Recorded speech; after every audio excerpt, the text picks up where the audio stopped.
Welcome, yogis, to this yin practice to ease the low back. Gather whatever props you have. I will say that this sequence involves a lot of forward bending, which is what many people need to release the lower back. Sometimes it's the opposite, where there's a need to really open up the hip flexors, and sometimes it's a combination of both. But if you've been told by a physical therapist or a doctor not to avoid flexion, to avoid rounding the spine, if you have osteopenia or osteoporosis in the spine, this is not a good sequence for those types of conditions. So maybe just check out one of the other yin classes. Go ahead and put on some wonderful, relaxing music if you'd like to have that accompany you through your practice. For the most part, I'll be completely silent, just a few minimal instructions to help us navigate the transitions. So our first pose is Sukhasana, and you'll bring your right shin in front of your left shin, and it's important that the ankles are right underneath the knees if we want to get the outer hip opening, which often can help release some tension in the low back. If your ankles complain, mind you, they don't like being in this inverted position here, you can use little rolled up washcloths to keep the ankle in a more neutral position. That may feel good or not. And in a hatha or a vinyasa class, when we practice forward folds, we're taught to stay really long through the front of the spine to keep the lumbar spine pretty much neutral and to find the forward bend in the hip joints itself. But in yin, it's different. Our focus, our intention is quite different. And you can certainly allow the spine to round because we are trying to place an appropriate level of stress on the ligaments that run along the back of the spine, the fascia along the whole back line, back of the pelvis. So come on upright for a moment. And close the eyes, and you'll notice perhaps almost immediately that there's an inherent asymmetry in this pose. So the pelvis may feel a little imbalanced side to side. But to the best of your ability, and you may want to surf around a little from one side to the other, see if you can establish the quality of sama in the two sit bones. And then you'll go ahead and fold forward and use blocks or whatever you need to so that the head has something to rest on. If your mind is pretty active, you could focus on your breath. You could even include a count if that's helpful to you. You might even practice a light ujjayi if that's helpful to you, since you're practicing in your own home.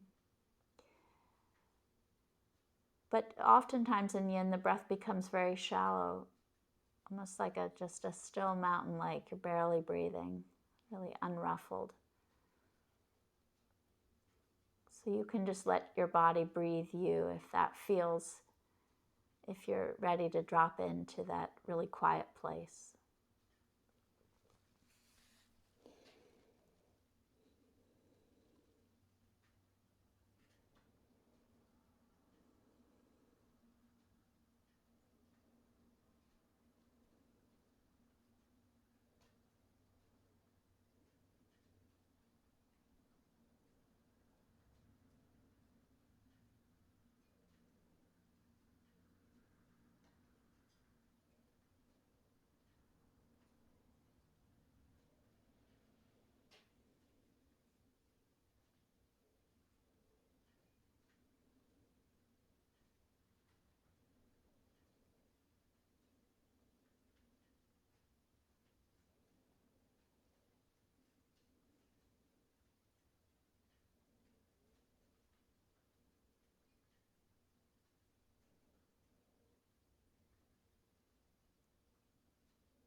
Now you can stay right where you are, or you can turn slightly to your left and walk yourself out.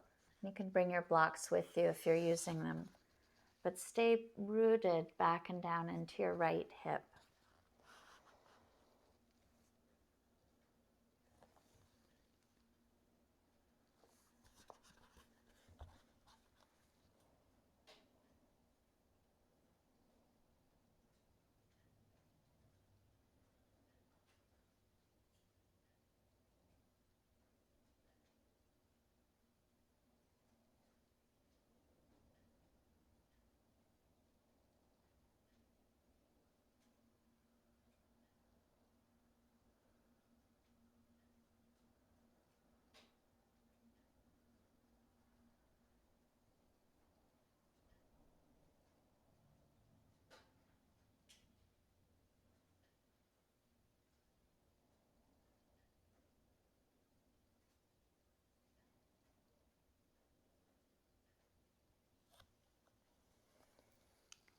And then you'll come on back through center and come up and straighten the legs out in front of you and just point and flex the feet, moving the ankles a bit here.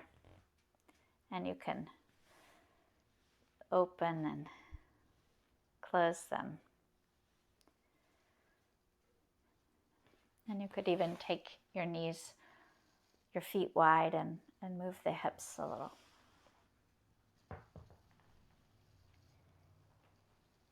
And then we'll come into our second side.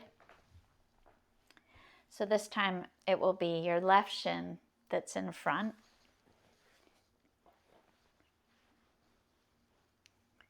And again, you'll root down through the two sides of the pelvis and fold forward.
And you can stay right where you are, or you can walk yourself off to the right.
And you'll come slowly back through center. Come on up. And for a moment, come down onto your back and just lie flat in conscious resting pose.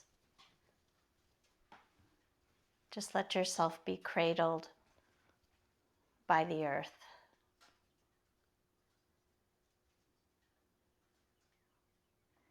Let the weight of the sacrum drop.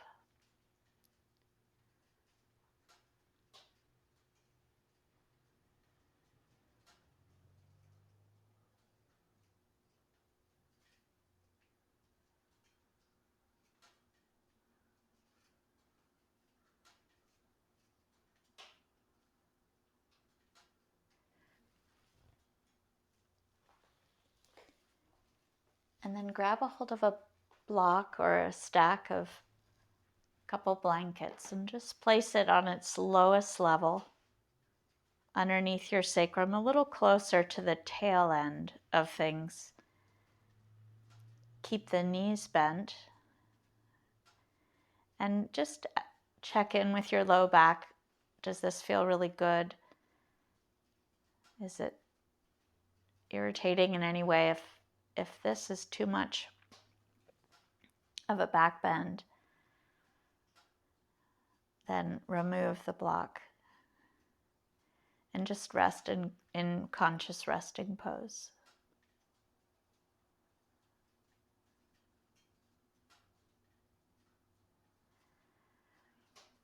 And then notice the position of your pelvis and slide the right leg out long. And that in itself may be enough for right now. If you wanted to draw your left knee in, you can. But keep it loose, and the only thing I will say is keep the right toes pointing up at the ceiling rather than letting the right toes turn out. I've interlaced my hands and kept the arms straight, so my arms really don't have to work at all.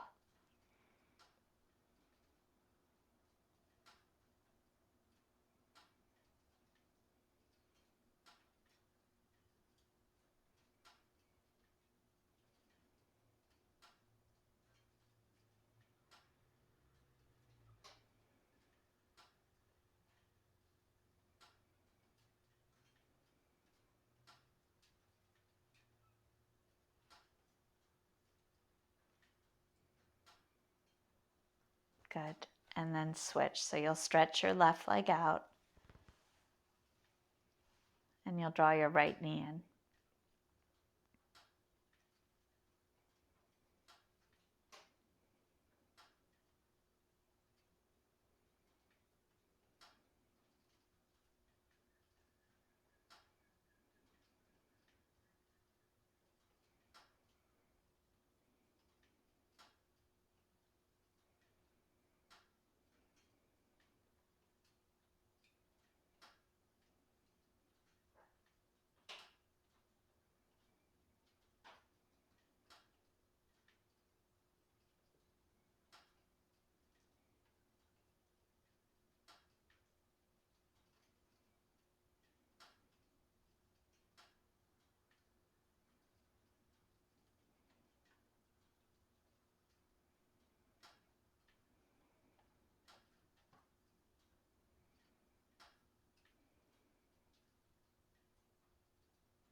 Good. And then you'll bend both knees, place the feet on the floor. Lift your hips up and just set your pelvis back down on the floor. Let the knees fall softly together and just be still.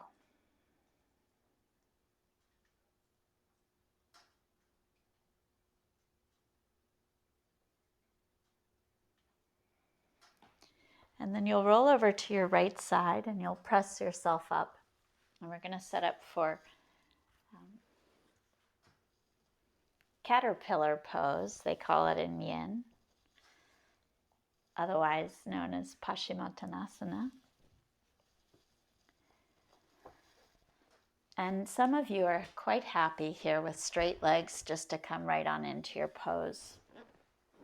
If you're in the gold member status, Tight Hamstring Club with me, you can get all sorts of things out for yourself. If you're going to lift the pelvis, it's helpful to place something underneath the knees so that they don't hyperextend. Our focus right now is the spine rather than the hamstrings. So if you want to bend the knees, it's no big deal at all. And again, you can use your blocks. You're going to be here for some time, so you'll want to have some support for the head, even if it means that you have to build a small tower. And don't be, even a small amount of forward bend, it doesn't have to look like much to start to feel pretty intense. So make it work for you.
Yin is a wonderful practice of allowance, of teaching us to accept this moment exactly as it is.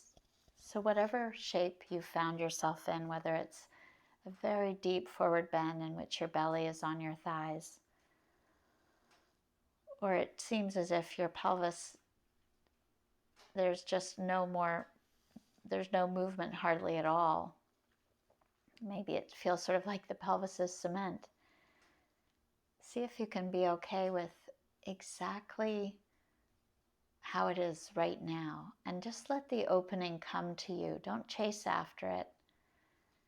Just relax, and in your relaxation and your letting go, let it come to you. So when we don't grasp on so tightly or grab after things, often they come to us. Chasing after the world brings chaos. Allowing it all to come to me brings peace.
And you may find that a dull achiness may set in, and that's actually normal. If you feel any numbness or sharp pain or anything electrical, that's not something we want. Generally in yin, you want to feel the stretch over a broad area rather than in a very pinpointed, localized area.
Take your time.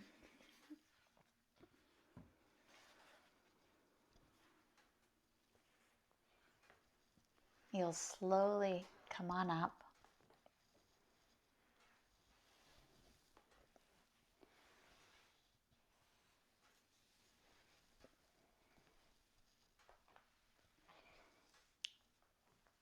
Bend your right knee and you'll step your right foot outside of your left leg. And you'll roll a little to the left. And with your right arm, you'll stop yourself from falling over to the left.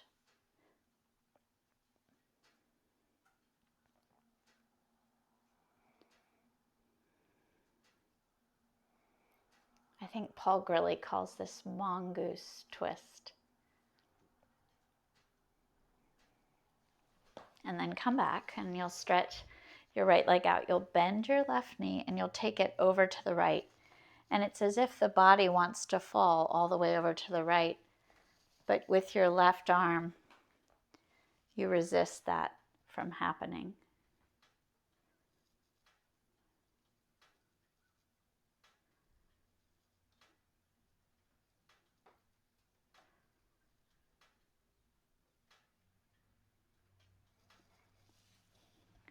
Release. Come down onto your back and give yourself permission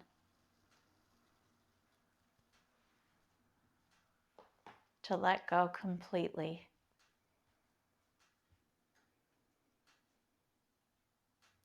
Knees can stay bent, Or you can stretch the legs out for Shavasana.